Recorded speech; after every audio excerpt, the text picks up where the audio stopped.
your seatbelt. It's going to be a bumpy ride. Chrissie is hilarious. Chrissie, have you ever heard of the comedian Basha K. Ali? No, that sounds like something you yell out before you blow up a plane.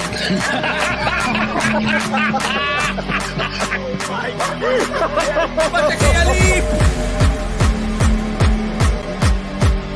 30 seconds remaining. But you know what good you say I dabbled in stand-up and something. I haven't been disrespectful to you at all. I was very confused by the title, Everything Everywhere All at Once, because that's also what we call it when Az takes off his shirt.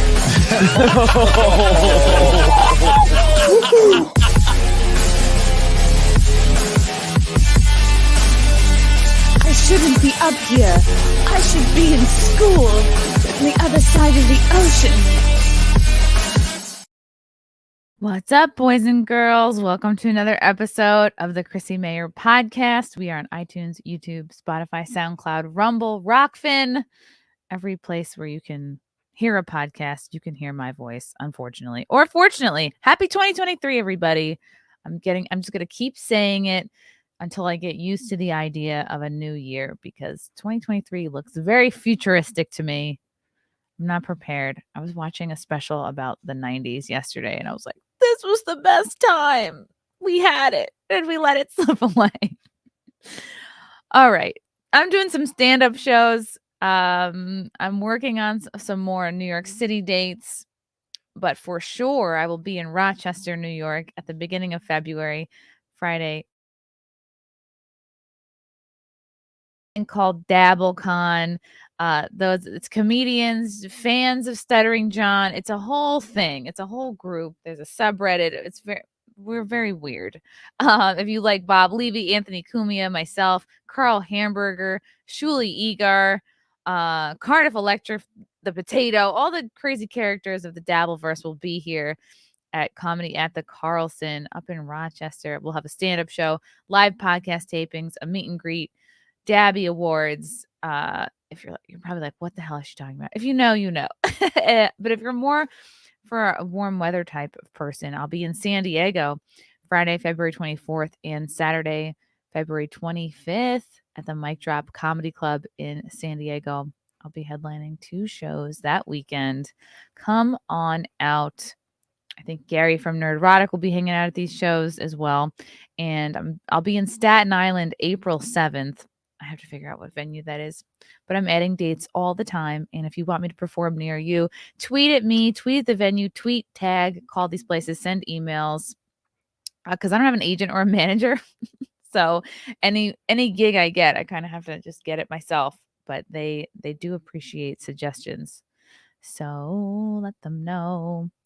Also, I want to give a shout out to Flagrant Triggers, my wonderful based t-shirt provider. All of the great Chrissie Mayr t-shirts can be found on Flagrant Triggers. Rooting for Putin, You Sound Vaccinated, Simpcast, Make America Great Again, Frostbite, Mayor, Simpcast. They're all here. $27 includes shipping. Appreciate these guys so much. They also carry shirts for X-Ray Girl from FNT and Geeks and Gamers, and also Lila Hart. So check them out. FlagrantTriggers.com. Please and thank you. I have a very exciting guest today. Yay. She's an author of at least 2 books. She's a content creator. She lives in Austria right now, which I just learned just before starting. So excited to learn more about her. Brittany Sellner, or you might know her as Brittany Pettibone. Welcome to the show. Uh-oh, you're muted. It's so funny. We did the sound check before going live, and now you're muted. There you go. You're back. Okay.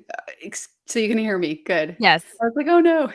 No, I was just going to say it's my first live stream and I can't even remember the last time I did one. So wow. Hopefully it goes well. I know I'm more used to.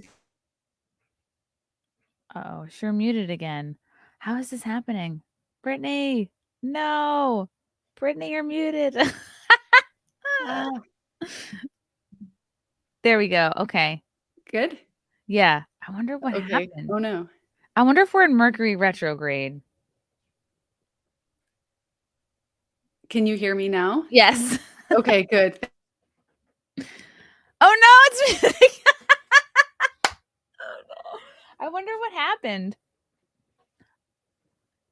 That's so weird. Okay, now you're back. Why it's going in and out. Maybe you're being hacked. Yes, we are under attack. Can you still hear me? Yes, that's what I say every time something no. goes wrong. Every time I do something wrong, I'm like, I'm being attacked. Oh no, Brittany. Do you want to try leaving and then coming back? Yeah. Okay. Yeah. Okay. Maybe her computer is haunted. It's all right. We had a very good pre-podcast chat and her microphone worked okay. It's okay. She's in Austria. She's on Austria time. So it's actually nighttime where she is now. I was complimenting her very chic, like house, home background, all that. Imagine it's like, and that's the episode. Okay. Aw, she's having her man look at it. Oh, hi. You sound good. Welcome to tech support with Brittany Sellner. Okay, now you're muted, but I'm loving the couple vibe that I'm getting. Okay. What? Okay, maybe should What happened? No, we're. but you get me off the show because Okay, I'm gonna have them figure it out. I love that. It's a cute couple. Okay. I'm going to bring up really quickly.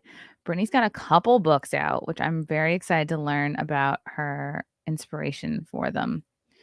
This first book, oh my gosh, I'm so interested in her because if you Google Brittany Sellner, it's horrible. Everything that comes up is bad. I'm like, oh, this is like me. When people Google me, all the worst shit possible comes up. So this book here came out in 2021. It's called Patriots Not Welcome. It's easy to be a criminal nowadays. All you have to do is tell the truth. In 2016, when Brittany Sellner put her writing career on hold to campaign in support of Republican candidate Donald Trump, she never imagined where her decision would lead. A riot in Berkeley, California in 2017, a 3-day detainment in the United Kingdom in 2018 that made international headlines and ultimately saw Brittany banned from the country. What? And a baseless investigation for terrorism in 2019, despite resulting in her exoneration, caused irreparable damage to her reputation. From the booming metropolises of America to the historic cities of Europe, Patriots Not Welcome chronicles the totalitarian tactics that Western governments, corporations, media, and activist organizations are using in an attempt to silence the voices of all those who dare challenge the tyrannical leftist political and cultural hegemony. Woo! Okay, I'm going to put this in my cart right now. I'm going to go back to Brittany and see if she's there. Okay, so Hi.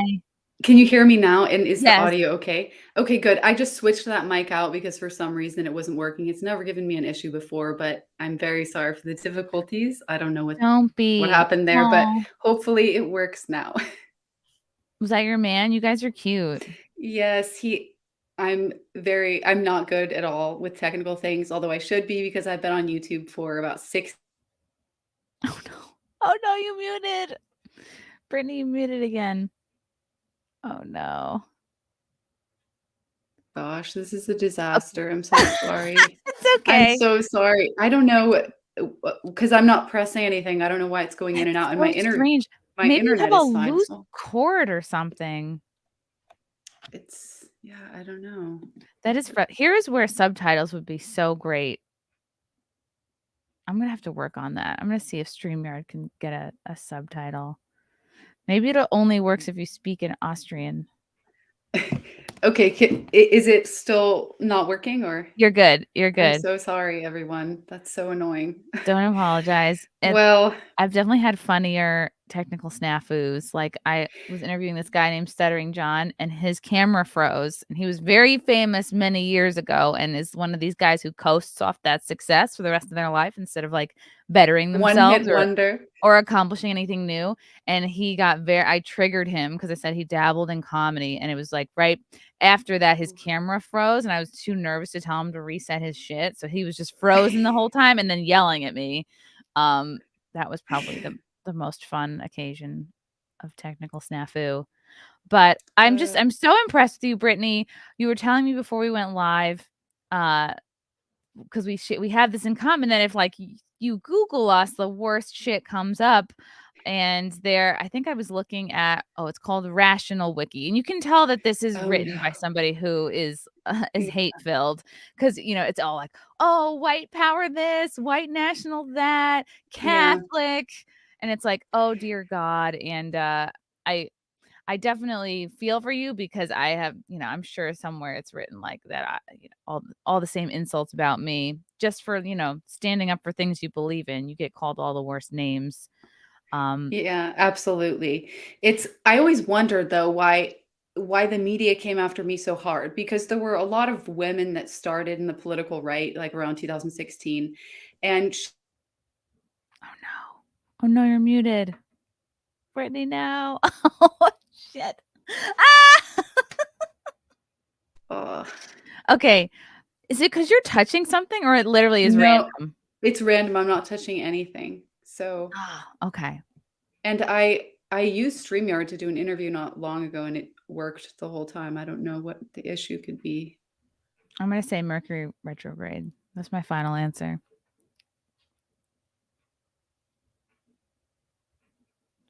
Oops, muted. Dang. There's a thought that perhaps do you have a noise suppression setting in StreamYard? Is that something I should check or something Brittany should check? I will check. Is it better if I don't use headphones? Yeah, try it. Try it without headphones. That might be better. Because sometimes the setting gets like finicky and weird. Yeah, so if it's going in and out, I'm not sure what. I'm so sorry. This must be so annoying to the viewers. I apologize. No, it's fun for them. They like it. It's fun. Yeah. Someone who knows about this will come up with a solution. So you took your headphones out? Okay. Uh-oh, you're muted. Oh my God. Group troubleshooting. Maybe it's the software.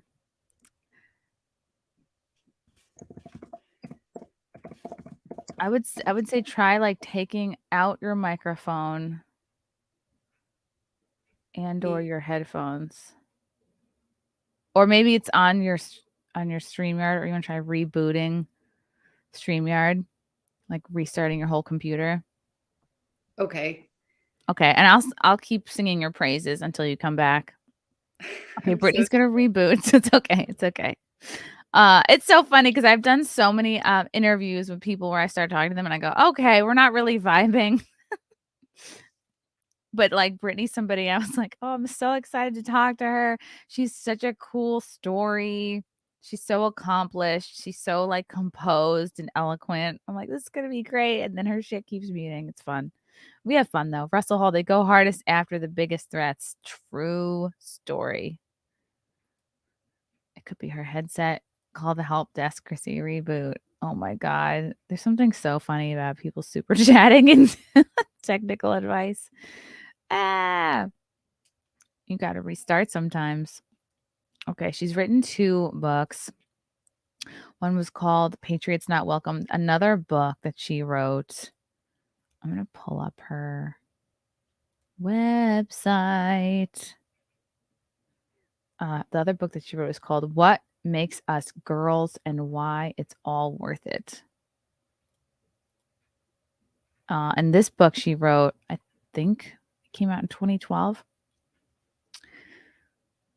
We cannot give what we do not have. So if we do not love ourselves, or even if we are too obsessed with ourselves, how can we love others? What Makes Us Girls examines the topic of self-worth through a modern cultural lens, using examples from the author's life experience and the life experiences of a variety of other girls. What Makes Us Girls analyzes 7 of the most common issues that result in a destructive sense of self-worth: comparison, rejection, bullying, inauthenticity, purposeless, betrayal, and guilt. Every girl in the world, no matter our age or the country we are from, will have to face a battle for self-worth. Some of us will win and some of us will lose. But those of us who win will do so for 2 reasons: because we're able to see the battle for what it is, and even more importantly, because we have the right weapons to fight it. Ooh, and here's a quote from Lauren Southern on her book. Faced with the very real suffering of today's women and girls, it seems like society only reacts by promising women that they will inherit the earth and also that nothing is their fault. Brittany's book is a wonderful dose of tough love, which reminds us all that a sex that cannot take responsibility for anything cannot achieve anything.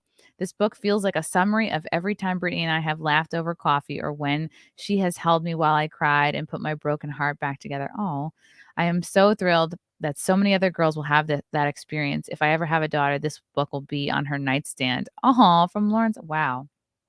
What a glowing review. Okay. Guess who's back? It's Brittany. Okay. I really hope it works now. Yeah. Yes. It's. Oh, God. That is so funny. Leave it to like something that's never happened before. No, it's not working. Can you try it without your headphones? Like completely unplug and then go into your settings on StreamYard and make sure that your audio has your, I guess, maybe default.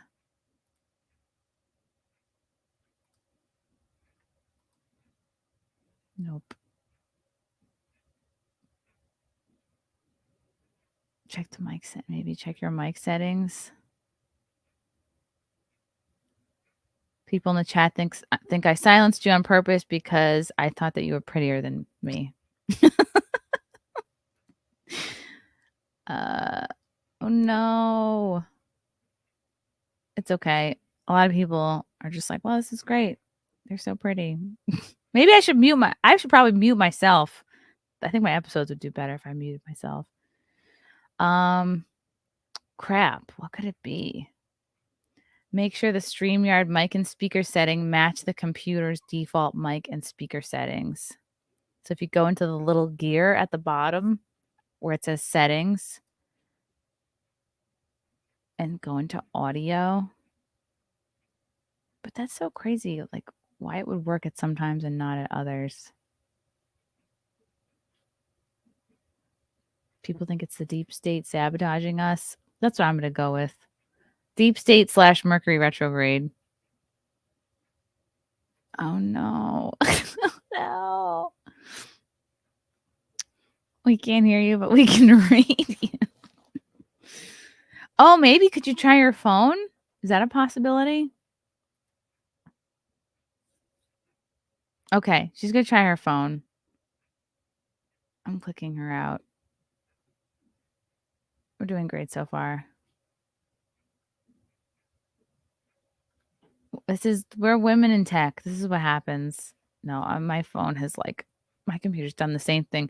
My current laptop, I spilled. I don't know, those of you who saw my gift wrapping stream, I spilled an entire full cup of coffee across my MacBook that it's only like 2.5 years old. And I was like, oh, this shit's dead. And I've quickly flipped it upside down. I shook it. It's like shaking the coffee out of it. I sped to Best Buy with the upside down laptop just like on my passenger seat. And then they were like, oh yeah, this thing's probably going to die. And Best Buy's like, well, we can't open up the MacBook because Apple doesn't give us like the special screws that only open up MacBooks. They're like, you probably have to take this to the Apple store. And I took it to the Apple store and they're like, this miraculously is working fine. Like, they're like, we don't know what you did to this, but it's like, it's a little bit sticky. And then I guess what happens with coffee is like, if you have any sugar in it, which I didn't, I had like a coffee creamer, like a coffee mate in it, but no sugar. And today I'm back to boring half and half and no sugar. But what happens is when you spill coffee on a computer, the sugar crystallizes as it dries in the keys, and that makes it crunchy and shitty. And they're like, oh yeah, you're probably going to lose this laptop because as it dries, it's going to stick up the keys.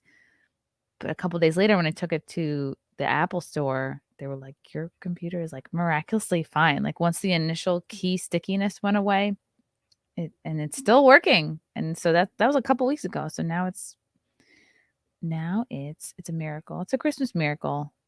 So we're gonna check in with Brittany. Okay, I hope this works. Yes.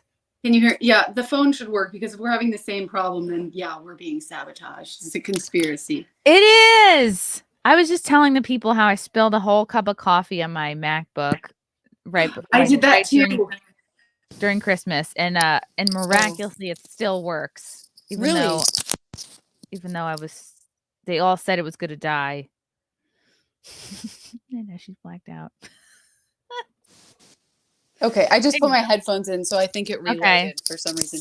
But I did the same thing, and I destroyed my MacBook, and it was devastating. It is devastating because you spend all this money for this fancy laptop, and then you just spill coffee in it like an asshole. Okay, so I was just reading the lovely glowing review that Lauren Southern gave for your, I think, is it your first book? It was so nice. That was my second book. I actually, wow. The main genre that I like is science fiction fantasy. I haven't read tons and tons of it, but I love the genre. And my twin sister and I don't know if you know if I'm a twin, but I have an identical twin sister. We write together, and we studied writing for like 10 years. We released a fantasy book and sci-fi.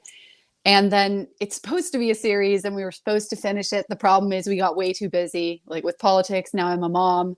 So I don't know when we're going to get to it, but that's what I did first. And afterwards came the book for girls, What Makes Us Girls. And then the last one was Patriots Not Welcome. The nonfiction kind of, it feels so like stuck up and self-centered to be like, yeah, I wrote, a biography about myself. But the main reason I wrote it was to just put a lot of lies to rest. It wasn't for some, like personal, like gratification or anything like that. But there was so many lies out there. I was like, I'm just going to put it out there. So there is at least a truth somewhere that can't be deleted. Yeah, that's good. I'm glad that you did that. And it's frustrating. And so the book that you're referring to where you're dispelling all the lies was the Patriots Not Welcome, your latest that came out in 2021. Yeah. So how did you sort of become politically activated? I was reading a bit that you became more popular like in 2016 when you started supporting Trump. And I always love talking to people like such as yourself and like Lauren Southern, even like Lauren Chen, who you kind of were like on the right track years before I was. It took me so long. Like I was in the throes of feminism, so I had a lot to work through. But I guess I want to know how you sort of became politically activated and how you came to support Trump, or was it before that you kind of were waking up and becoming interested in politics? Right. Well, I actually have always been interested in politics due to my parents. My dad is particularly interested in it. He actually at one point ran for governor of Kansas. I can't say what year it was. I was really little. But I remember the media making a huge circus about the fact that he had 8 children. Like, this never happens. Like, we're in some sort of cult. It's like, no, we're just Catholic, we have a lot of kids. So that was my introduction to politics. But I've always been interested in it. And I guess I was really faced with politics in a place I couldn't escape in the writing industry, because it started to get increasingly politicized around the time my twin sister and I were trying to publish our book. So the agents would have these lists on their website. You have to write submission letters to agents. They'll agree to represent you and then sell it to the publisher. So they had all of these checklists, like include diversity, LGBTQ issues, or a myriad of different things. And I just felt like they're destroying creativity, because not everybody has a story to tell about these issues. Not to mention, sometimes when people try to tell these stories, and then people get angry because they're like, you're not even, a Black person. How can you write about one? It's not your experience, and blah, blah, blah. So you can't win. And so we kind of saw, okay, stories aren't really, it's not about merit anymore and whether or not you're writing a good story. It's if you're including certain politically correct things in your books, and then you'll get accepted, published, and who knows from there on out. So we just really weren't willing to play ball and ended up self-publishing. And it was a huge disappointment, because that was our life stream, and we spent 10 years from when we were 14, 15 working towards this. But I mean, it was just the reality. And about a year later, the whole Trump thing started, and I obviously liked the things he had to say. I thought it was a very exciting time. And I decided, okay, if I say something, any hopes I have in the writing industry are just dashed to bits. But still, I was like, I don't want to live in a cage built by myself. I didn't want to live never being able to say what I truly thought, or having to be super subtle about it. So I just decided to speak out. And of course, all these people distanced themselves from us immediately. in the industry, and that was okay. It was a little bit emotional. It took some time getting over, but it was okay. And I actually just started on Twitter for a while. It was several months before I started making videos, and I was so scared. I was terrified to film, because I've always been more introverted. I wouldn't say shy, but just like to keep to myself. And I was like shaking, my voice cracking, trying to interview people. It was awful, but I eventually got over it, and that was nice. Wow. What you're describing is so similar to what I went through in comedy. Like the more kind of out I became, like I started default, like feminist, living in Brooklyn, like, went to a liberal arts college, like had all the same opinions as everybody around me, everybody else, like in the open mic scene. And then like, as I kind of like grew up, learned more, it was it happened in phases. It was like being an out Trump voter. It was like moving to Compound Media, which people saw as like a right-wing network, even though it's a free speech network, but people were equating the two. And then it was like being openly associated, like openly at January 6th, even though people don't care that you didn't go inside. You're like, oh God, you were there. And so like losing friends and people you work with in chunks. And now I never want to say never, but like most managers, agents, like don't want to go near me because I don't know. I guess I'm not what they want. But I think it's been a good life lesson, because I see the comics that I can tell, because I'm friends with a couple, they feel as I do, but they're so afraid to be outspoken about it online and in their material, that they are kind of living what you described, like a cage of their own creation. Like they are stifling themselves just to stay safe and stay represented and stay, getting their gigs. So it's a good lesson, I guess, for both of us. Like, yeah, the way through for some of us is to just completely do it yourself. And it's going to be harder in some ways, but ultimately more satisfying. Yeah, but I'm sure you're so much more fulfilled for having done that. And you've become successful and have an audience. And so I'm sure a lot of opportunities maybe are missed. But then, as you said, living in that atmosphere the rest of your life, it would just kind of, I feel like, kill you slowly inside. And you give your I guess your fans, your friends, people the opportunity to like really kind of get to know you, where there's a lot of performers, like they're kind of at arm's length. Like some performers, like they just do jokes, they don't even do crowd work, but they won't make themselves vulnerable at all. Or so I'm sure like many comedic topics are off limits to them because they don't want to be seen as politically incorrect or something like that. Or a phobe. Yeah. So the people that were distancing themselves from you and your sister, were these more professional colleagues, friends? Was it public? Was it private? Some of it was private and some was public. Some of them were a few authors. I'm not going to name names, but probably there were a few big YA young adult authors, let's just say. And then some, like a bunch of reviewers, because there's a huge like book review community on YouTube, although it's not as popular now as it used to be. And some of those people as well. And then no one would review our book, or they just give it 1 star because we are terrible people. Yeah, but whatever. I don't care anymore, and I'll continue to write. And who knows, maybe in 100 years, when the world's not so insane, people will actually read it with an open mind and maybe enjoy it, and that would be great. They'll be like, oh wow, this came from like the midst of the 2000s, the 2010s and 2020s. Like, look, somebody making sense here. Wow. But that's kind of great that you have like your support, like your sister kind of support you through it, and you guys are kind of going through it together. Yeah, she's amazing. She's actually done some videos with me, certain cultural commentary type videos, because she doesn't feel so comfortable talking about politics. And she mostly now doesn't do anything online because she also has a family and is married. So she's mostly just focusing on that, and then still writing, of course. So what inspired you to start making videos and then like to start, I guess, writing and books, or was this all happening at the same time? Yes, I took a break for years and didn't write any books. I was just making videos, and now I'm making videos in a different way than I used to. I was mostly traveling, and I'd go to all these different rallies that were super popular in the US around the 2017, 2018 time.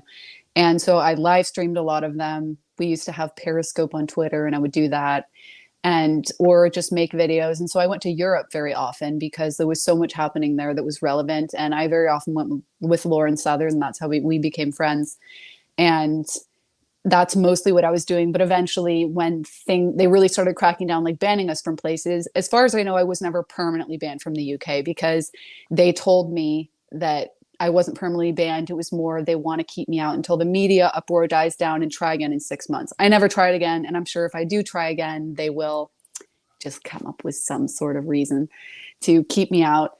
But when the restrictions started coming in, and then of course COVID and everything, it doesn't make it possible or worth it to travel anymore.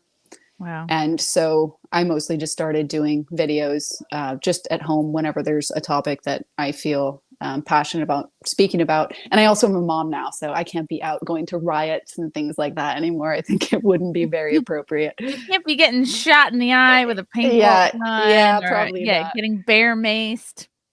Yeah, those days they were interesting and adventurous, but maybe it's over for now.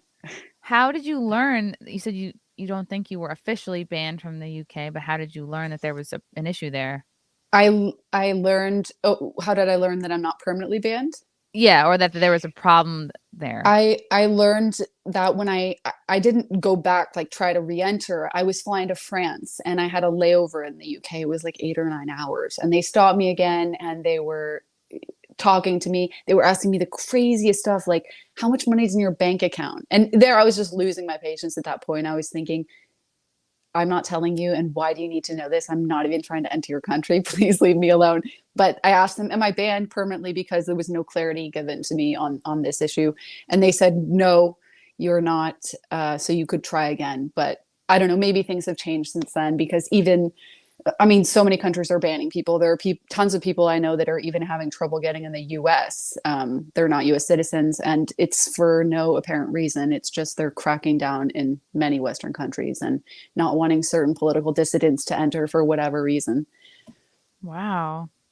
That's so nuts. I guess Yeah. I'm not at the level of being banned from a country yet. One day. But I feel like I'm already self-banned because I'm vaccinated, and I'm not vaccinated, and like they only let vaccinated people in a lot of these countries anyway. So I feel like my window, for a long time, travel has closed. That was the case. Yeah. I mean, I think in Europe now, they recently announced, if I'm not mistaken, they're reintegrating travel restrictions, but just for people from China. So I don't really know what that constitutes, but it's just like, enough already. Like, this is over. They just go on and on and on. Banned for your like your books or your they actually didn't ever give me a reason. The thing is, I've been critical of Islam in the past, and I think this was their issue.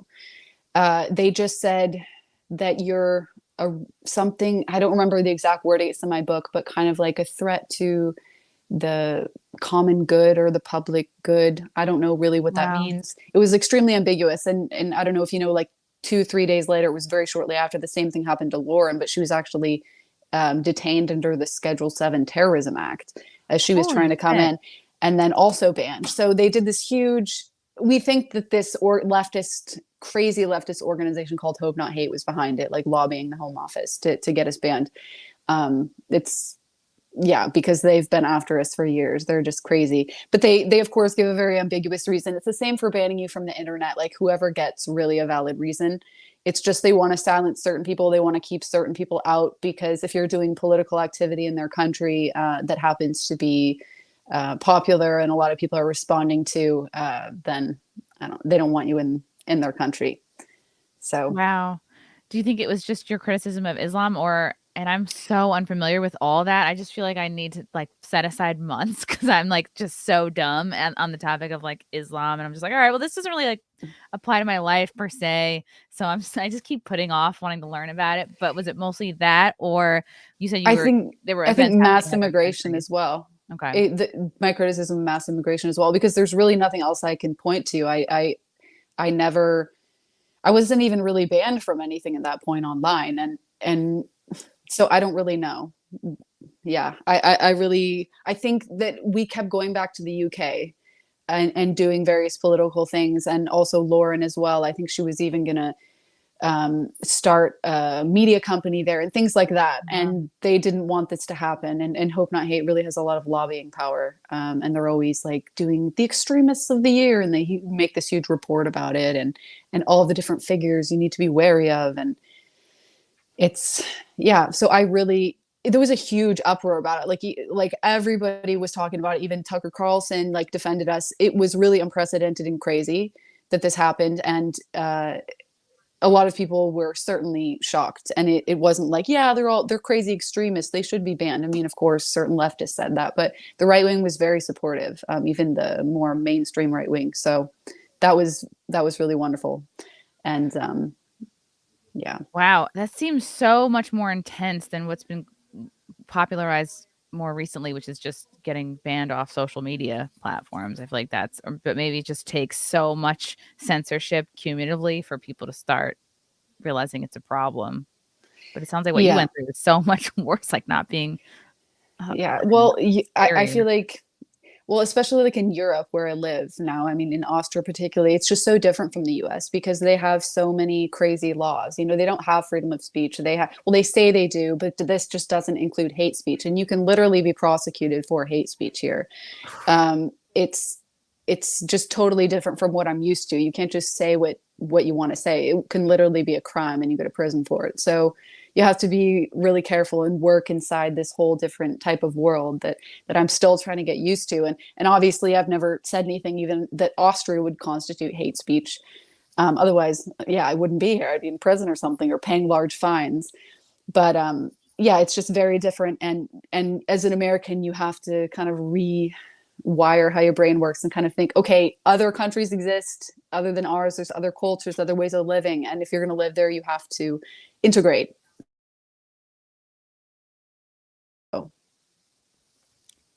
Okay. Yeah, I heard integrate. Yeah, you have to integrate. And so I do, like, I'm respect, you know, the laws here. I follow the laws. I have a family here. I'm married. And so, yeah, if I'm choosing to live here, I have to, yeah, do that. So. Wow. Does that extend to like, if you're working in an office and you're joking with friends, can you be reported for hate speech, or is it more like what you say actually online? Random people can report you and the police have to follow up on that. So if somebody hears you say something, they can certainly file a report. Yeah. And the police have to look into that. And it's just like, how do they even have the resources for this stuff? There's real like bad things going on. Is the internet cutting out or can you still hear me? A little bit. I can still hear you. Okay, good. For now. Dun, dun, dun. Yeah, that's so interesting. My dad's side is from Germany, but I've never been there. And I've never lived in another country. I've been maybe just a couple. Yeah, maybe like Italy for a week, London for a few days. So you moved to be with your husband and like start your family there. Yeah, in Vienna. Okay. Do you spend a lot of time there? Like, what is it like there other than the crazy lack of free speech? Yeah. And it's not to say that I'm just hating on Austria. I love Austria. It's beautiful. The people are amazing. It's interesting because you can't call an Austrian a German and you can't call a German an Austrian, even though they both speak German. Like they'll get offended by this because they consider themselves very different people.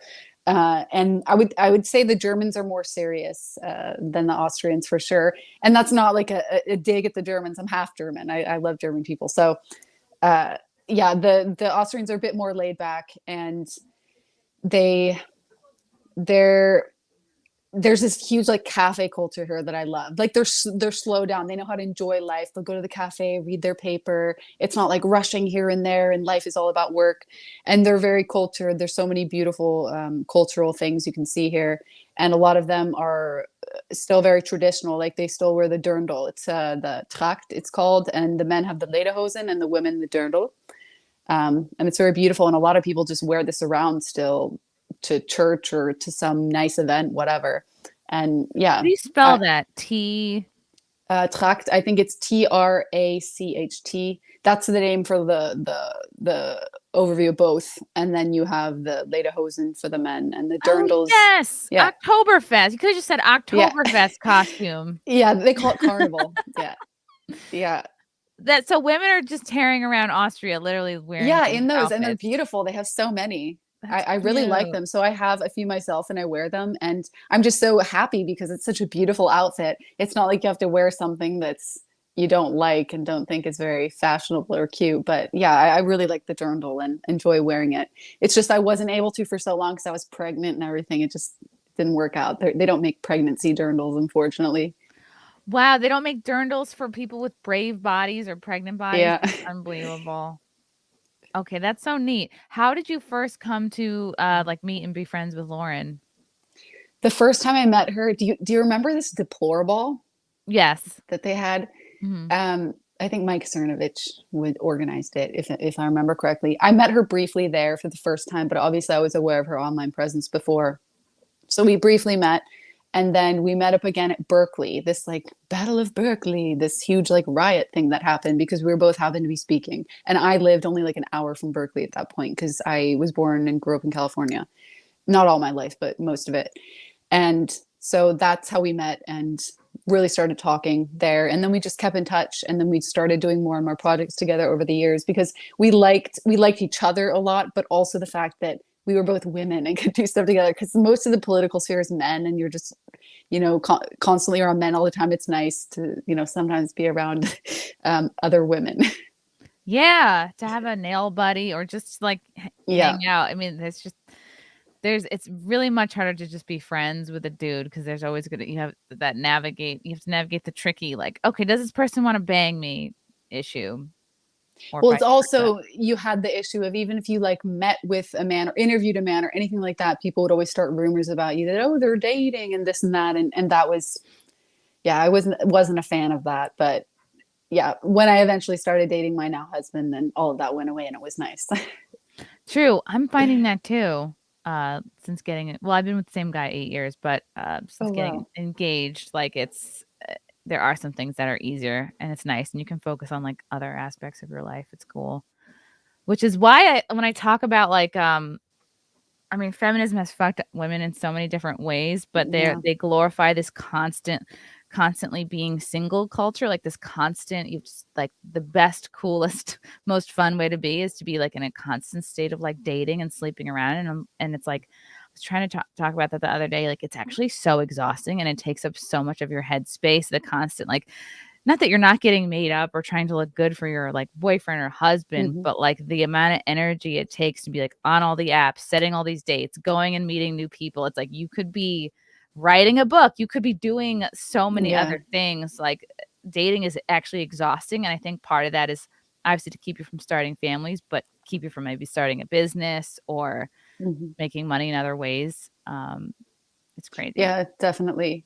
My main issue with feminism now, I mean, I have a million issues with feminism, but it's just so extreme. Like, there's no moderation. Sometimes you could make a fair point, like, sure, in certain industries, in certain, depending on where you work, what you do, there could be power imbalances between a man and a woman. Like, he's your boss, you're the secretary, and maybe he's trying to take advantage of you. Like, these sort of scenarios exist, of course, and you can talk about that. Or, assault does happen sometimes. Like, these things happen, but talk about it in a way that's realistic, how it really happens, and not this extremism where it's like, when you go to college, every 3 out of 5 women are raped. They've always been so extreme where all men are evil, and it's just such a turnoff, and it only attracts other crazy extreme people. And it's just interesting because they've never looked in the mirror over these past several years that they've been losing so many women from feminism. They're just like, look, I don't want to have anything to do with this. They've never looked in the mirror and been like, okay, maybe there's something wrong with our messaging. Maybe there's something wrong with what we're saying. They just keep progressively getting more and more insane. I don't know if you saw this recent Vice debate that Sydney Watson was all on over it. And I just watched your response video, which I'm so happy you brought up because the shit fires me up so much. And I know Pearl, who was on the panel, and Sydney too. I think they both did such a great job despite like everybody they had to deal with. And Sydney's response video, she said they actually filmed for 4 hours and they only took blows my mind. 40 something minutes. So of course, like all the cuts they made, the things looked a bit out of place. And she said, even despite all the clever editing from everyone at Vice, who's a leftist, is like the feminists still looked like fucking crazy. And they looked terrible. Yeah. Why did they include this maniacal laugh? That was this girl maniacally laughing at Sydney. I don't know if you know the clip I'm talking about. I know. It was so performative, and it was so like that laugh was to impress and make laugh everybody else on the panel. Like that's an extra laugh. Like, that's not a genuine like, oh, this made me chuckle. That's like how dare you have this opinion? It's like it's a condescending shitty person's laugh. And it was, yeah. It has to be. I just can't imagine what life would be like, going through life thinking about all the ways that you're victimized and how all the ways that other people have a leg up over you, and what they have that I don't have. It just has to be utterly miserable. And maybe that's why so many of these women are unhappy and they're so vitriolic, because they're just miserable. But if that's all you focus on and never focus on your blessings and the good things you have in your life, because I mean, I imagine pretty much everyone at least has some good things they could focus on. It's just like exhausting listening all day, like, my life is hard because of this, you have this, and I don't. And it just comes off as envy. The world, their world totally being run by envy. And yeah, and a lot of what they were saying sounded like projection, like immediately saying, oh, Pearl, you have pretty girl privilege, whereas like I'm sure she wasn't even thinking about that, because if like you're a person on the internet, there's plenty of people to remind you that you're not pretty every day. So she was just like, oh, you think I'm pretty? And a lot of it comes off as projection, where it's like, damn, if you could just drop your paradigm, or like just I don't know, you do have to be retrained in a bit, like, but if you go into like a gratefulness mindset and counting your blessings mindset, like what you said, all the other bullshit starts away. And that is when you start truly manifesting, and like your brain shifts and you attract better people and more things to come to you. And I think the good things about feminism get buried in all the bullshit and the identity politics, because the one good thing was like, oh, like women, what was it? I think Pearl brought up like most women never asked for a raise. And I worked in corporate America, like literally up until last year. And I was like, yeah, that's me. Many, many years I never asked for a raise, but for many years I did and still wouldn't get one. And I'm like, that's the thing. But who did help me? I remember I went from one job to the next, and I ended up asking for a lot more money to join my most recent job, which I started like 7 years ago, before like my career was really going with comedy and like my political awakening. But I remember I left a previous job, and it was actually through talking with my boyfriend. He realized, no, he actually like convinced me that I needed to ask for more money, because I would be leaving actually like a part-time and another full-time job. Basically, the point is that it took a good man in my life to make me realize that I needed to ask for more money. And it's like, that's not something other feminist women were helping me with. Like that came from a man. And I think feminists and women, like, you just lose when you're operating out of not needing men and hating men. Like you're missing out on so much. Yeah. It's also just a problem with not being assertive. And I say this as someone who has struggled with that my whole life. I don't consider myself very assertive, and it's a struggle for me to be that way. And so I think the people that are the loudest and, ask for what they want, then they get it. Sometimes it's like, what's the saying? The squeaky wheel gets the grease. It's kind of a cringe saying, but it's true. And so you actually have to be assertive. But the thing is, like, feminism was always supposed to be this girls' club. Well, women support women, but particularly this Vice debate, I just saw a bunch of women attacking women for what they have inherently that other, these women have inherently that they don't have. It's like, yeah, people who have pretty privilege, they might get certain things that other women don't because of how the way they look, but that's not something they can control. Like, they were born that way, so why judge them and criticize and demean them for it? Or for example, this woman was disabled. I don't know if she was born this way or something happened to her. I don't know, but are the people who aren't disabled supposed to feel bad because, of course, I'm sure they have empathy for her, but that's out of their control, and it has nothing to do with feminism. So this is where it loses so many people, even people that may have saw a point to feminism. So it comes across as just a lot of jealousy. It does now, and it's sad.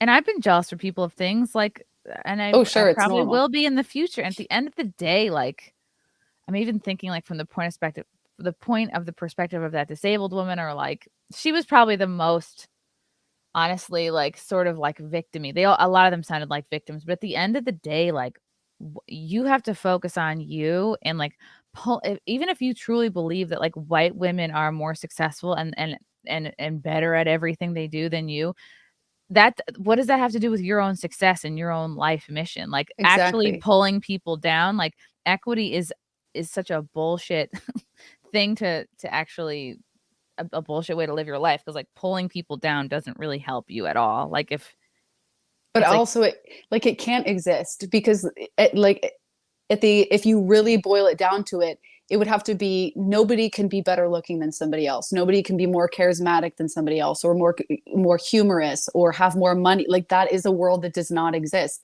I don't know if you ever read this short story.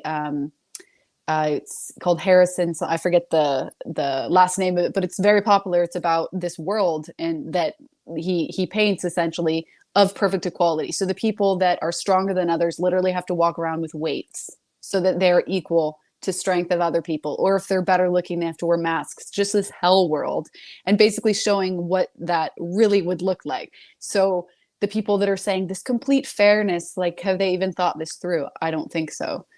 Right. It's Isn't just that crazy? unachievable. Imagine a disabled person's equity. It's like there are people who are less disabled than others, but in this equity world, everyone has to be leveled to the same degree of disabled. Like, it's kind of a fucked up way to think. I see this guy on Twitter from time to time. He has no arms and no legs, yet he's an artist, a painter, and he paints holding the paintbrush in his mouth and paints beautiful paintings, and he's built a career off of it. He could have just said, "Oh, I'm a victim. Everybody feels sorry for me," and tried to make that his whole life, complaining. But no, he actually has the will to do something with his life and to not feel sorry for himself. And I'm sure, I can't even imagine how difficult that is, and the struggle to live that sort of life.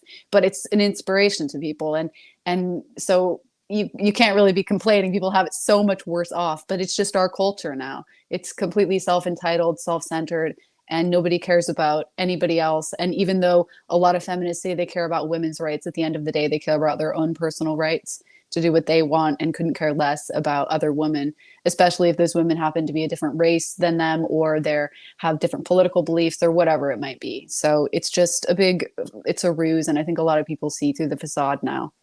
It was shocking at how selfish these women all came off. Like, it's like, no. Yeah. Like, your whole idea of equality and equity, like, goes out the window as soon as you discount Sydney or Pearl's point of view because they're white. Like, it's like, oh yeah, none of you guys are interested in equality. Like, you're interested in yourselves.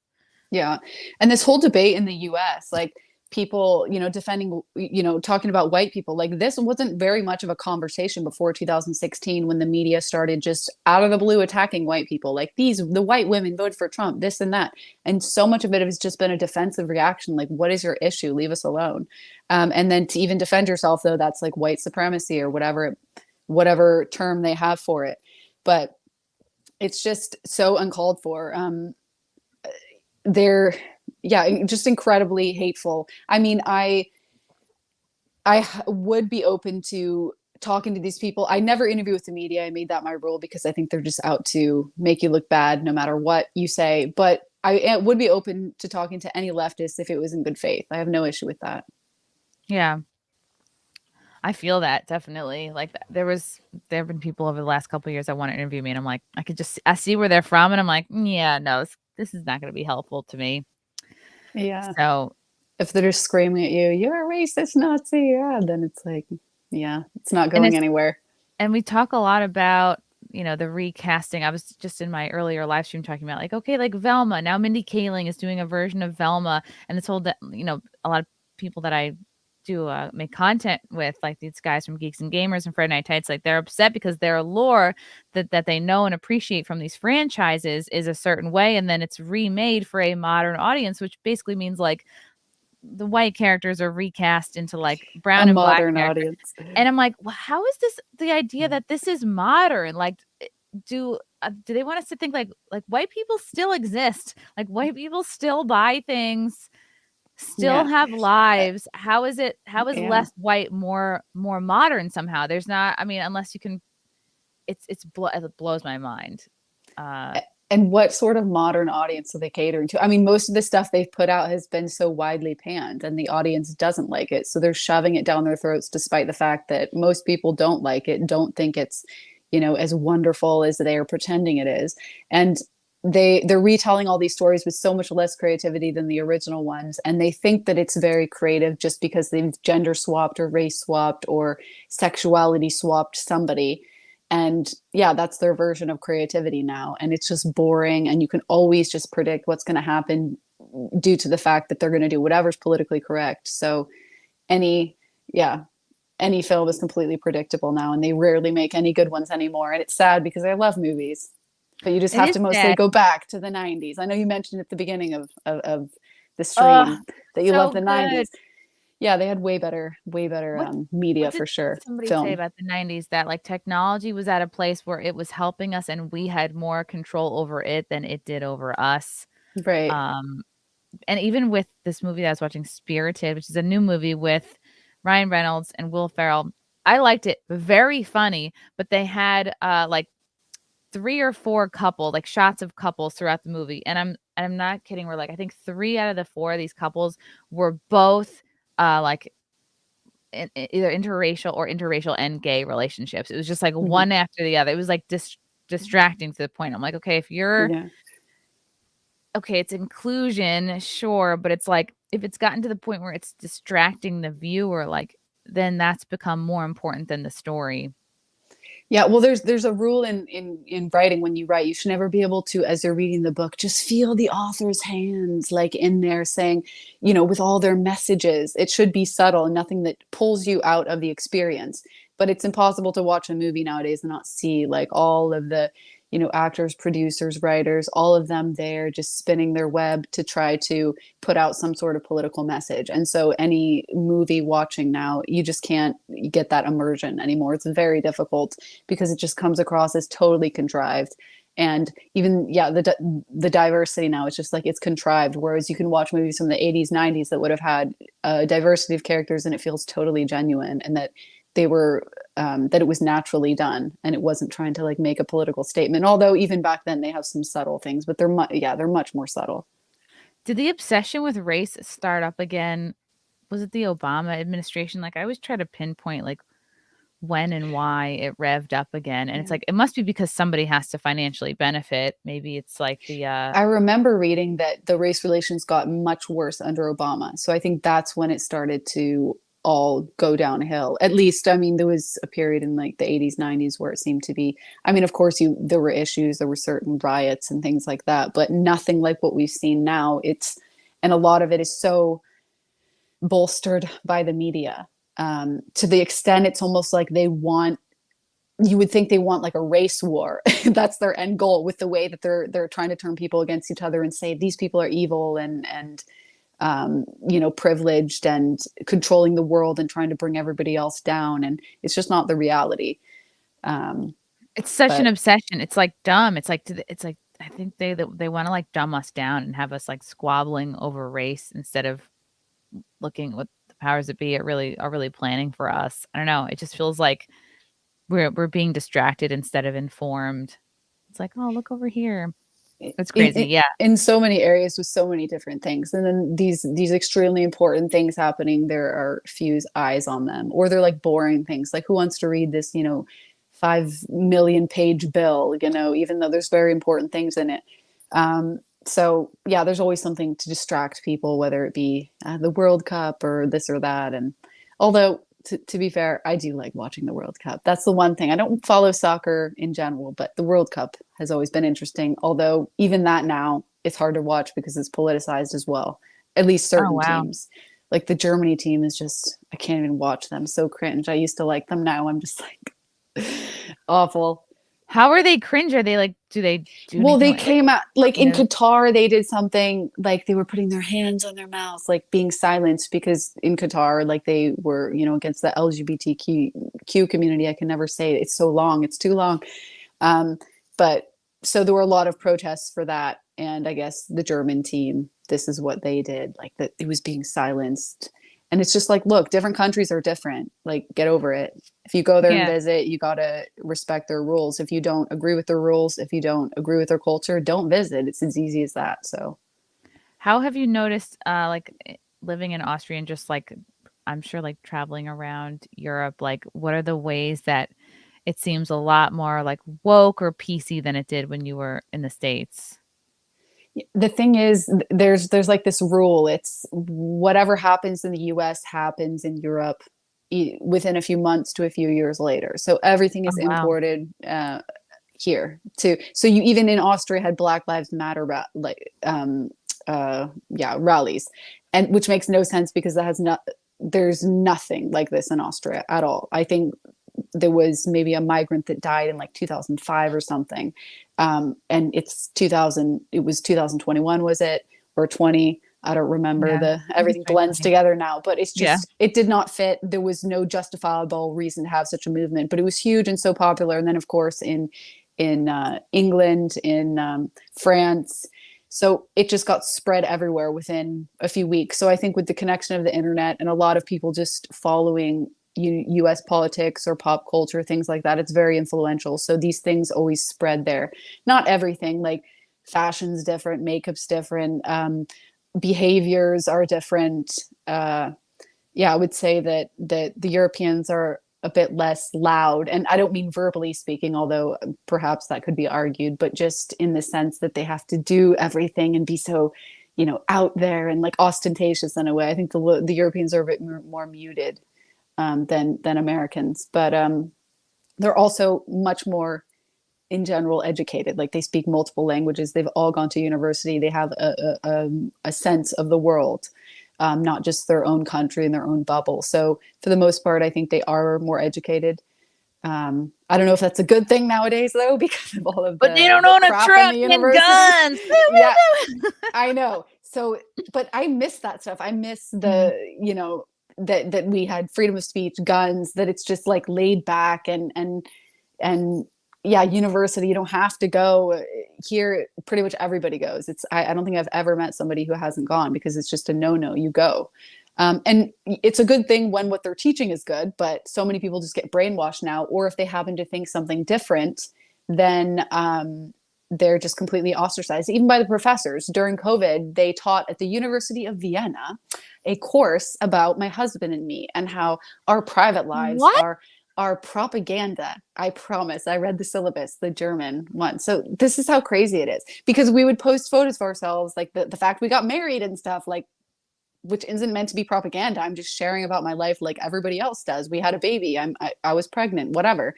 And it's like, look at how they phrase the story, to draw people in and make themselves charismatic and whatever, and win people to their side. So it was some sort of study like this whole course, just completely ridiculous. And course about this is crazy. I know. So, and that's the thing. I'm like, what did I do? Like, I don't even have that big of a following. I'm not that very influential, whatever. I don't understand why the media has attacked me so much over the years, why people care so much about the things that I do or have done. It's very weird, because I think I might have been muted early in the conversation in the beginning. I was trying to say there were so many women in the right wing that started in 2016, and most of them didn't get much written about them at all. They mostly went after Lauren and me, and I have no idea why, because a lot of these girls had even bigger followings than us, particularly me. Wow. So I don't know what the fixation was and like the need to, just be attacking me all the time. I really don't get it. I don't think I'll ever understand it, but maybe they just didn't like me. I don't know.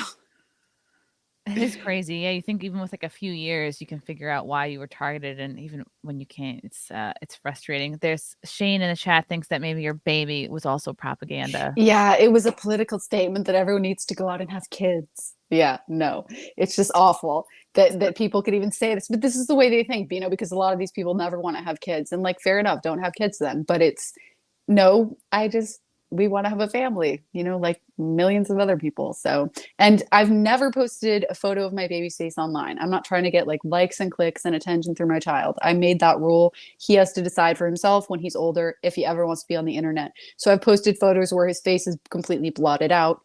But I'll just never do that. I'm not going to use him as some, political tool to further my agenda or whatever. I think, personally, yeah, staying away from that. But yeah, of course, they'll just make up a bunch of lies, whatever, all the time. And I'm just used to it now. And I don't care anymore. I mean, I used to, but I really don't for the most part. Yeah, people are going to say what they're going to say. What was it that helped you to not care? Like to finally like break off from? I think I finally realized I only care about the opinions and judgments from people that I respect and consider to be good people myself. If I see somebody attacking me who has a total different worldview than me, totally different morals, no matter the power or influence they might have, then why should I care what they think? Of course it hurts, because particularly the media, you can have them even convincing people you might have known or went to school with or things like this, that you're some terrible, evil person, because so many people still consider the media legitimate, particularly people who aren't like politically interested or anything like that. And so sometimes that can be difficult, or even having other people in the political sphere believe things about you. Yeah, that can be difficult as well.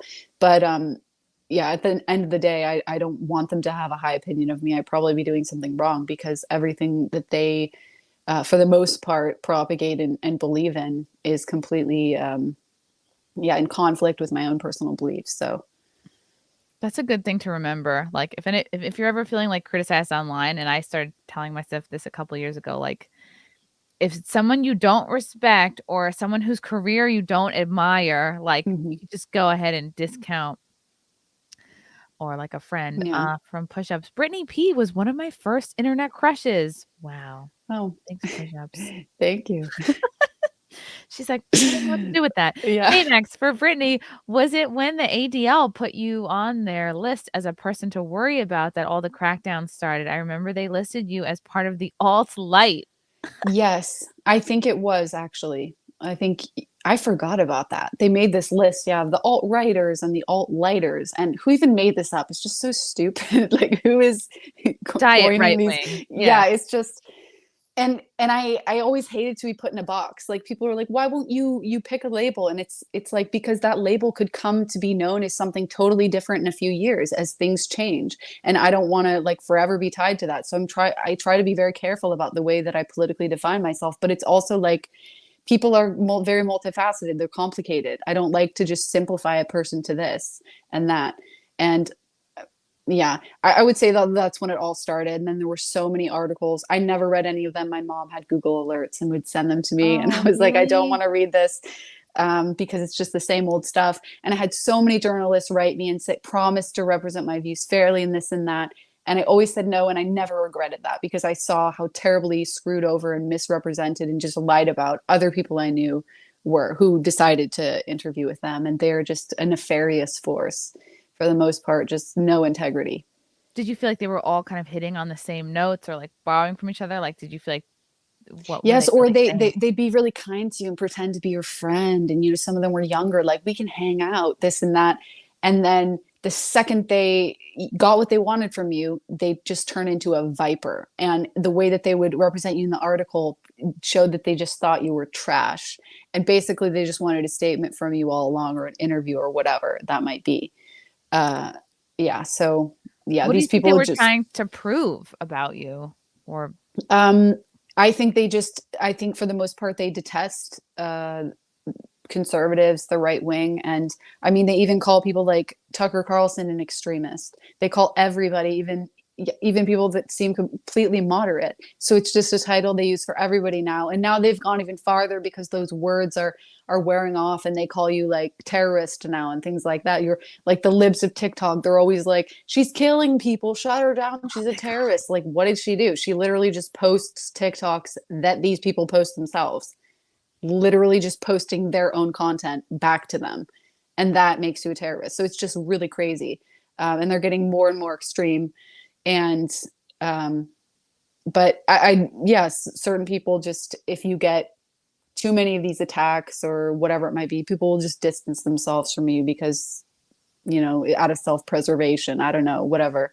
But, it is wild with the libs of TikTok, because she's just holding up a mirror. She's literally reposting, and that's triggering to people. And then I saw this article like, libs of TikTok, Chaya, I forgot how you pronounce her name, is putting her face out there. It's like, no, she was doxxed. Like, she had to. She probably wanted to stay anonymous. It's like she's not trying to capitalize on anything. This was literally, they forced her hand, so you got what you want. For the longest time, people didn't even know she was a woman.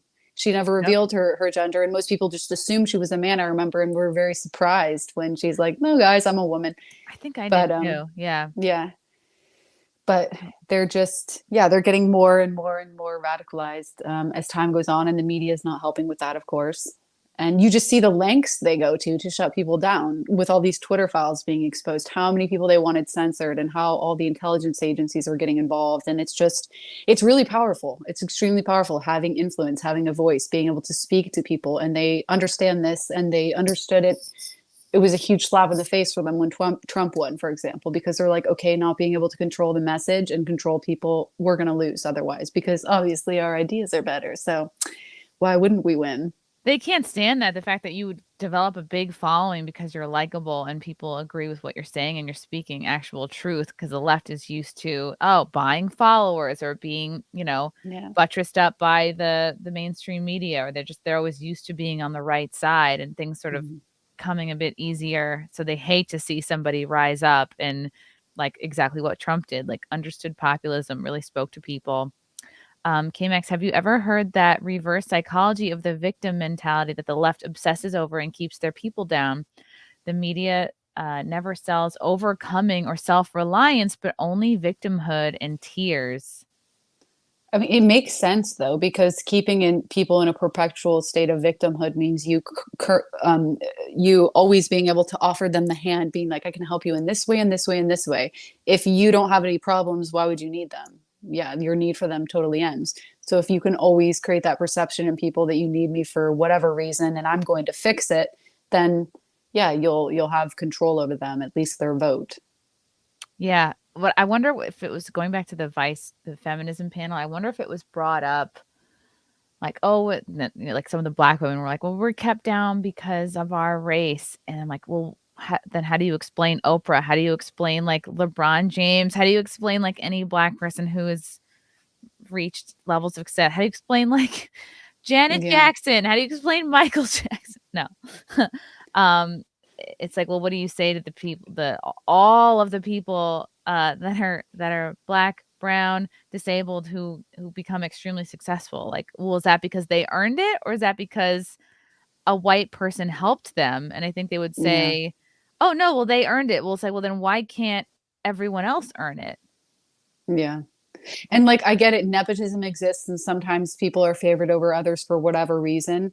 But a lot of people who are successful, the reason that they're successful is because they worked hard, because they failed a million times behind the scenes that nobody saw and they kept pushing at it and became extremely successful. I don't know, J.K. Rowling, for example, she was like a single mom. She had been abused, sexually assaulted, I believe. She had nothing. She could only write when she was in a cafe when her baby was sleeping or when her baby was in bed in the middle of the night, like she had a very hard life until she happened to become successful. And she wasn't just handed that because she happens to be white. Like there's a lot of people that just work very hard for their dreams or whatever sort of success they want. They could be a CEO of a company.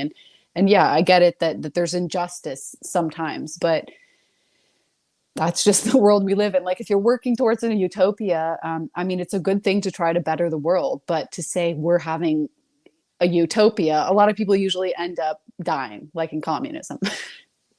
Yeah. And then I feel like what's happening now with like Asian people like trying to get into college, like they are actually kept down and not let in. And if you look it's at like awful. you speak to like someone who's raised in like a Chinese family or whatever, like I feel like most Asian cultures, they really hammer in that work ethic. Yeah. And now it's like with the woke society, it's like they're punished for having a good work ethic. It's really and wild. it's a very admirable one. A lot of them, it's like they have to learn an instrument when they're young. They have to study very hard. Grades are the most important. They're very focused on success later in life. Do this and this and this to sacrifice for your later success. Whereas, a lot of other people, they don't even know what they want to do by the time they're in college and they haven't worked towards anything. And like, I get it. Not everybody finds their passion in life when they're 10 years old or younger. So yeah, I can understand that some people feel that way, but it's also, you have to put some sort of importance on hard work or you're not going to be successful, because the fact that you're a woman doesn't mean anything at the end of the day, or a certain race for a job. It's like, yeah, we have to, it's all about how the looks of it, not how hard people work. It's like, okay, well, once this person gets in this position, like if we're just hiring CEOs just because they're women, not because they work hard or they would be great in that role, it's like, well, then what's going to happen once they're there? I don't know. I just feel like these are all such common sense. Yeah. I mean, there's nobody with no arms and legs that are pilots. So we got to get some in there, to make things equal. Would you want to fly in that plane? Probably not. It's like, we need more paraplegic bricklayers. We need, yeah. Nobody talks about that. Yeah. Russell Hall, ignorance isn't evil, but don't confuse evil with ignorance. The left has thought through all of their policies and tactics. They know what they're doing. Yeah, that's actually a fair point. That's very true. I think that there's a lot of people, that are extremely malicious and cruel and will do anything to win, and the ends justify the means. That said, though, there are a lot of people that have been propagandized, I think, and are ignorant and are sheep and don't think twice about what they're being told. They're just like, okay. For example, with the vaccine, I think there were a lot of people, for example, in Austria who took it because they were told to, but they never supported imprisoning other people. Because I don't know if you know, Austria was the first and perhaps the only, I could be wrong about that, who mandated the vaccine. So it never actually came into effect. I never took it, and I was pregnant most of the time, and I'm like, sorry, I'm pregnant, I'm not taking that. And I wouldn't even if I wasn't, but I used that as an excuse, and it worked. But they mandated it here, and they were going to say you have to pay like several €1,000s a month if you don't, and potentially get your assets seized and put in prison. Yes, they were actually trying to put this into effect. The Conservative Party in Austria. There's a much more right-wing party here that people like much better and has the majority now of support. But this party that had Sebastian Kurz, I don't know if you know who he is, he was heading it. Yeah, they put all of this into effect. He might have left before they did that, but he was the chancellor for a long time. And yeah, that's what they tried to do to us. And there were such big protests here. Like, Austria's not that big of a country. It's like 8.5 to 8.9 million total. So not even as many people as California. But we had some of the biggest protests in all of Europe. Every week, people were out there protesting, massive, thousands and thousands of people. And we eventually got them to scrap it. Thank God. But yeah. Wow. A lot of people, though, took the vaccine that regret it now because they were too ignorant, I would say, to know better. And then some people are happy with their decision that they took it, and that's fine. But not everybody was like sending us to the camps if we wouldn't take it. But there certainly were many. So I definitely agree that there is some evil out there. Yeah, and it definitely allowed that evil to flourish. Like, if you had intense germophobic hall monitor tendencies within you, it's like then that was your time to shine. Yeah. But there were so many people that felt like they had power over you, like, you're not wearing the mask, so they have power over you in the tram to be able to say put it on, and they loved this. They loved their that happened tyrannical to me so many times. Yeah. In the subway in the city. It's like grown ass men being like, oh, put it on. I'd be like, no. I just said I'm pregnant, because they were mandated here, and we had to wear the FFP2 the F95 or whatever, something? F90, whatever it is. We had to wear those here, and they're terribly uncomfortable, really tight. And I would always just be like, ich bin schwanger, I'm pregnant in German, and then they'd mostly leave me alone because I was, you could really tell, because it wasn't a lie. Like, it was 10 times harder for me to breathe when I was pregnant in a mask. I literally would feel faint sometimes. So I looked at it as like genuinely like abusing me. So I for the most part didn't wear it, but sometimes I would comply if I wanted to buy food, for example, and they wouldn't let me any other way. But with the vaccine, that was a no-go. You're like, I'm breathing for 2. You're like, you know what? I'll keep it off, but I'll put it on the baby. And then you just put it on your stomach and be like, are you happy now? Yeah. Push-ups. Thanks for standing up for men when it counted. You stood up for men? Well, I've made a lot of videos, I guess, in the past. I mean, I don't know how much I did that actually helped the situation, because speaking out is one thing, but for the people that are really able to go out and advocate and join organizations and stuff, I think they deserve the most praise. But yeah, certainly I saw a lot of injustice with the way they were being treated. Like, I don't agree with all men are evil or all women are evil. Like, again, these extremes, there's moderation, there's nuance, and men were just by society being dogpiled for a very long time. They still are.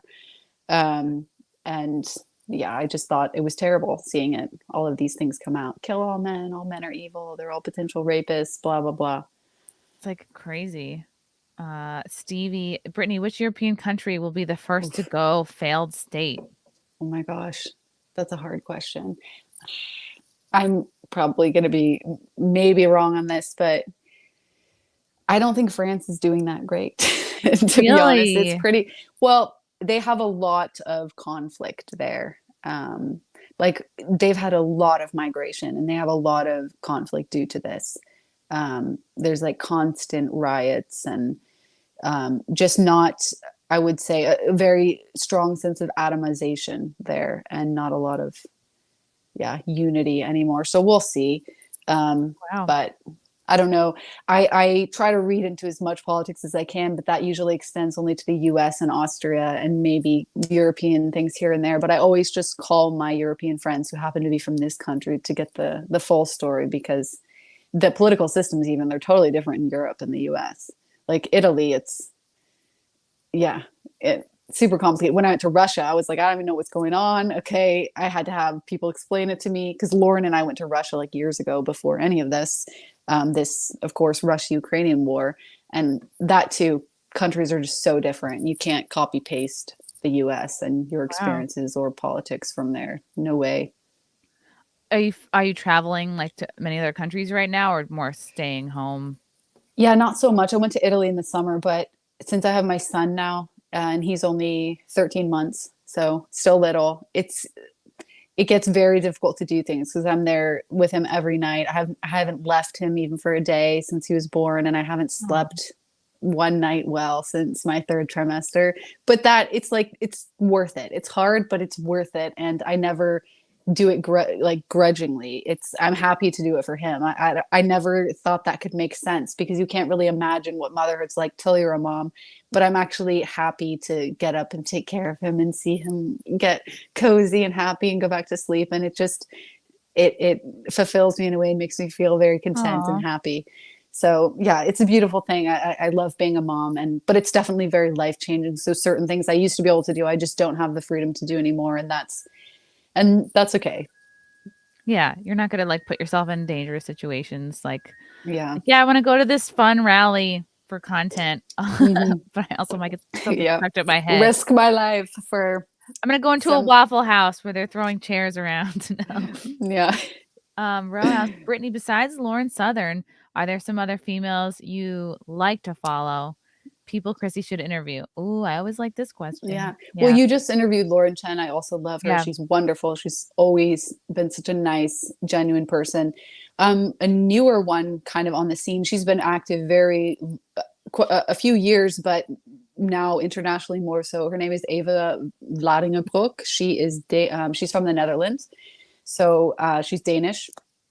Okay. And she's been doing work in the US now. She's been on Tucker Carlson several times. She's extremely intelligent. She was in a political party in Netherlands for a while, but not anymore. Now she's just doing more content work, and she's been super outspoken against COVID and the Great Reset and all of that kind of stuff. But yeah, she's really smart. I would recommend her, and very lovely and nice. Ooh. Okay. Yeah. Cool. So yeah, that would be my recommendation. You mentioned before the makeup is different in Europe versus the US, or do you feel like more specific to Austria? Like, I think that's they don't wear as much, or they don't wear it at all. There's so many women that don't wear any makeup. And also the colors that of course, some of the fashions inspired by the US and what's popular there, you'll see become popular here now, like this Kim Kardashian hideous style of wearing just like designer sweatpants and a sweatshirt. And it's all baggy. I'll never understand. And people think it's so cute. Like, and I'm just homeless chic. Why are we doing this? I don't get it. So you'll see this in the young people, but for the most part, it's classy, nice, nothing too ostentatious. And they don't wear a lot of makeup for the most part, at least in Austria and Germany and Italy, what I've seen, and in France too. Of course, some women do, but it's not, I think. Yeah, I probably wear the most of like anybody I know. But yeah, that's and then you come to America and everyone's like full contour. Yeah. Big eyelashes. Everyone looks like a drag queen. Yeah. Well, my sister was an esthetician, or is my oldest sister. She's not practicing anymore, but she was. So I learned a bunch about makeup and stuff in my teens, and I just found it interesting and learned how to do it. And yeah, and now I always wear it, even though my husband's always like, "You look way better without makeup." I'm not convinced. Good answer. Yeah. Good answer, husband. Do you hear a lot of like American bashing where you are in Austria, or like do you think it happens a lot in Europe? I mean, I think people do it teasingly. Like the Austrians and Germans are attacking each other all the time in a teasing way, in the way that they're better than, the other. And it's the same with, I actually haven't heard. maybe it's because I'm American and people don't want to be mean because they're talking to me. So like, there could be, yeah, exactly. The American's coming. So that could be it. But I think for the most part, some of them obviously take issue with the fact that the US has so much influence culturally and politically. And they want to be more sovereign in a way and just like themselves and have their own culture and ideas and things. And the US kind of forcibly imports with its, shoves it down their throat. So I think that is definitely a point of criticism, which I would agree with, actually. It's not more supply and demand. It really is a force of like US pushing it on other countries. I thought they were just into it. No, there's so many, for example, all the leftists will in different various organizations, NGOs, they'll who agree with everything in the US. Yeah, they'll push it here. But there's a lot. It's literally exactly the same that comes from the US. And it's just, I mean, it makes sense. It's the world superpower. It's a very influential country. So people have this criticism, though, certainly, but they like Americans. So I genuinely really don't meet anyone who's like, I hate Americans in America, not at all. And they especially love the American people because they're just great, you know? They're out there with their guns and beer and cowboy hats, and they're just fun. Like Americans are fun, you know, for the most part, if they're not, you know, the crazy extreme leftist types. The blue-haired barista variety. Aw. So no, I think for the most part, they're definitely, there's no hate. I haven't been deported yet. Mm-hmm. You wonder if like the powers that be like push all this crazy shit in places like, well, particularly California, because it's becoming like a trans paradise, basically. Well, it is. It's like this exporting of what they call liberal democracy. They do it to many countries. Like third world countries, you know, they're like, or in Qatar, this huge thing, you don't support LGBT. It's like there's like a really uproar to spread exactly the culture in the US to other nations, particularly ones that disagree in some sort of moral issue. So, and you see tons of funding going towards this too. Wow. Yeah. So it definitely, there is, a force there to try to. And it's like if it's cold in US, which it kind of is. Like if you see Hungary, for example, they get so much hate and so many people trying to put money into changing the ideas there because they're very much against immigration, the mass immigration. They don't let any migrants in Hungary. Orban's just like, no, we want to preserve our Hungarian culture and people, which they have a right to. Why not? And it's also they have strict laws about like the LGBT propaganda, especially for young people. They're a very Christian country still. They just have the way they do things. And despite all the attacks they get, they hold firm to it. But of course, you know, the US can't stand that. And the US media is constantly attacking Orban. And I mean, I'm not saying I'm the biggest fan of him in the world, but I have Hungarian friends who explain to me that why they like him and they seem to like him and support him. So because I don't read Hungarian, the Hungarian news very often, but it's just an interesting thing to watch there. Wow. For sure. That's so fascinating. My gosh, Brittany, you're so great to talk to. I'll have to have super fun. I'll have to have you back on. I know we had some like, I enjoyed the technical difficulties in the beginning. Maybe I'll leave it in there. Maybe I won't edit it out. One more from Not Relevant. Interview Blonde. Oh, yes. She's everyone wonderful. is talking about her. Every day someone tells me. All right. Yeah. Rebecca is super funny. She's super blunt. She just says what she thinks. And I love it. I love that in women. I've always become the best friends with women like that. There's no ulterior motives or masks. So they just say what they think. And even if it's rude, it's okay because it's what you think. And it's very refreshing. So I really like Rebecca. That's very much Lauren Southern too. Yeah, exactly. She's a blast. All right, Brittany, you'll have to come back. Thank you so much for coming on today and spending so much time. I would love to anytime. It was really a pleasure. Thank you so much for having me. Thank you to the chat for your smart comments and questions, and we will see you next time. Bye.